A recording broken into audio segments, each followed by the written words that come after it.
Kata kepo itu sering banget kita dengar ya. Artinya itu rasa ingin tahu yang kuat banget. Lebih tepatnya sih, pengen tahu urusan pribadi orang lain. Nah, rasa ingin tahu ini nggak selalu baik loh. Bisa jadi kebiasaan dihilangin. Kita sering lihat ini di kalangan anak muda. Mereka pengen tahu semua hal kecil tentang orang lain. Ini bukan jalan yang baik. Kebiasaan kepo ini sebenarnya cukup merugikan. Habis banyak waktu kita yang berharga. Waktu yang bisa kita pakai buat hal yang lebih baik. Selain itu, juga menguras banyak tenaga pikiran kita. Mikirin orang lain terus-terusan itu bikin kita capek. Harusnya tenaga kita dipakai buat diri sendiri, buat belajar hal baru, buat bantu keluarga, bukan buat ngurusin hidup orang lain. Gimana sih biasanya kebiasaan kepo ini mulai? Seringnya media sosial itu punya peran besar. Kita lihat status baru dari teman, bahkan dari orang yang gak dikenal. Gampang banget kan buat ngeklik dan lihat. Jadi pengen tahu lebih banyak lagi dan lagi. Informasi yang datang terus-terusan itu bikin rasa ingin tahu makin besar. Jadinya kita merasa harus tahu segalanya. Tapi, itu cuma bayangan aja. Kita nggak perlu kok tahu urusan semua orang. Kita harus ngerti kalau kepo itu bukan hobi yang nggak ada salahnya. Bukan cuma buat ngisi waktu luang. Ada akibatnya loh, akibat yang nyata dan nggak baik buat kita. Bikin kita lupa sama tanggung jawab kita sendiri yang penting. Bikin kita nggak fokus sama perjalanan hidup kita sendiri. Sama kemajuan diri kita. Sama hubungan kita dengan Allah. Kita harus hati-hati sama jebakan ini. Gampang banget kejebak kalau kita nggak waspada.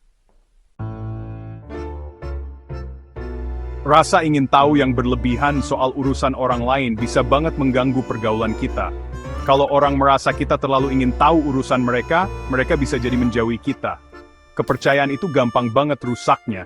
Pertemanan bisa jadi tegang dan gak nyaman. Gak ada orang yang suka kalau kehidupan pribadinya diikut campuri. Kebiasaan kepo ini juga bisa bikin kita jadi menyebarkan gosip. Dan gosip itu seperti api, menyebarnya cepat dan merusak.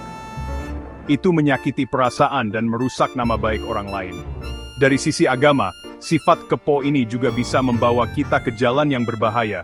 Ini membuka pintu perbuatan dosa seperti menggunjing, yang dalam Islam disebut ghibah. Membicarakan orang lain di belakang, apalagi aibnya, itu dosa besar. Rasanya seperti makan daging saudara sendiri yang sudah meninggal. Ini adalah peringatan yang sangat serius dari Allah. Terlalu ingin tahu juga bisa menjurus ke fitnah, yaitu menyebarkan kabar bohong. Perbuatan ini sangat dibenci Allah dan merusak jiwa kita. Ada sebuah hadis yang indah dari Nabi Muhammad SAW. Beliau bersabda, di antara tanda baiknya Islam seseorang adalah meninggalkan sesuatu yang tidak penting baginya. Ajaran ini sangat jelas. Kita diminta untuk mengurus urusan kita sendiri saja.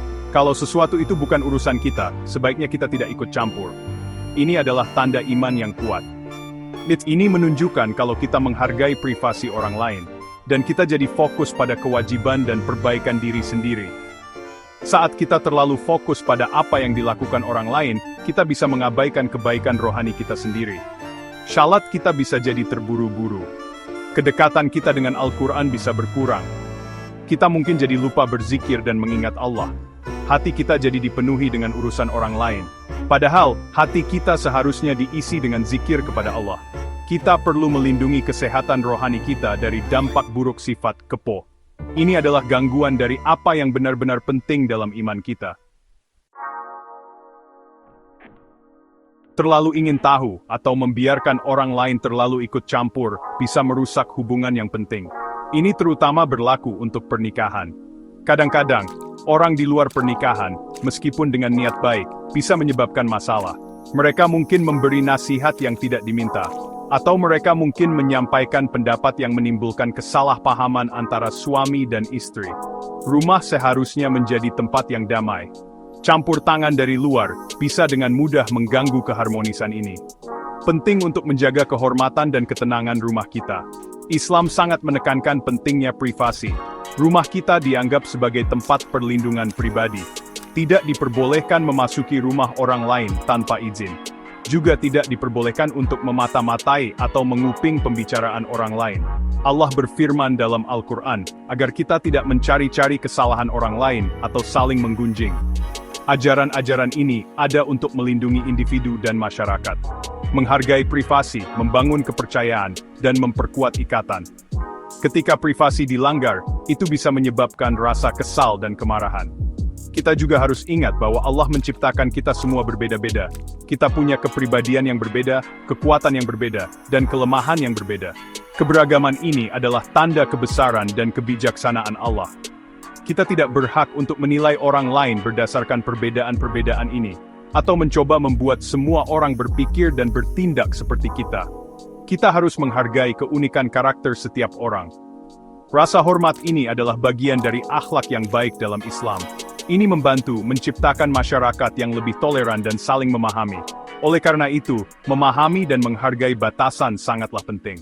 Ini berlaku untuk keluarga kita, teman-teman kita, dan masyarakat luas di sekitar kita. Kita sebaiknya tidak mencoba memperbaiki kehidupan orang lain kecuali mereka meminta bantuan kita. Dan meskipun begitu, kita harus berhati-hati dan bijaksana. Memberikan nasihat tulus secara pribadi berbeda dengan mencampuri urusan orang lain secara terbuka. Mari kita fokus untuk menjaga hubungan baik dengan menghargai ruang pribadi dan pilihan masing-masing. Ini adalah kunci untuk kehidupan yang harmonis. Masalah besar yang muncul dari sifat kepo adalah kita jadi sering membanding-bandingkan diri kita dengan orang lain. Kita melihat apa yang orang lain punya, apa yang mereka kerjakan, atau bagaimana penampilan mereka. Lalu, kita mulai membandingkan hidup kita sendiri. Perbandingan ini bisa menimbulkan rasa iri. Kita bisa jadi merasa tidak bahagia dengan apa yang Allah sudah berikan kepada kita. Kita mungkin merasa hidup kita tidak sebaik hidup orang lain. Ini adalah jebakan yang berbahaya untuk hati kita. Daripada melihat orang lain, sebaiknya kita fokus pada pengembangan diri kita sendiri. Apa saja tujuan hidup kita? Keterampilan apa yang ingin kita pelajari? Bagaimana kita bisa menjadi muslim yang lebih baik? Bagaimana kita bisa memperbaiki akhlak kita? Ini adalah pertanyaan-pertanyaan yang seharusnya kita tanyakan pada diri sendiri. Energi kita seharusnya diarahkan untuk pertumbuhan diri kita sendiri, untuk menjadi versi terbaik dari diri kita. Ini adalah cara hidup yang jauh lebih produktif dan memuaskan. Ini membawa kebahagiaan yang sesungguhnya. Alat yang paling ampuh untuk melawan iri hati dan ketidakpuasan adalah rasa syukur. Dalam Islam, ini disebut syukur. Kita perlu belajar untuk bersyukur atas semua nikmat yang telah Allah berikan kepada kita. Bahkan hal-hal kecil yang sering kita anggap biasa saja. Kesehatan kita, keluarga kita, makanan kita, iman kita. Ketika kita fokus pada apa yang kita miliki, hati kita menjadi penuh. Kita menyadari betapa banyaknya Allah telah memberkahi kita. Rasa syukur membawa ketenangan dan kedamaian. Ini adalah kunci kebahagiaan di dunia ini dan di akhirat.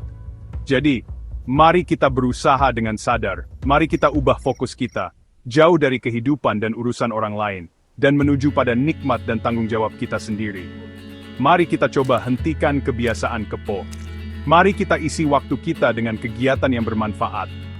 Mari kita pupuk hati yang penuh rasa syukur kepada Allah. Bukan hati yang gelisah karena penasaran dengan apa yang orang lain miliki atau lakukan. Inilah jalan menuju kedamaian dan kepuasan sejati dalam hidup kita.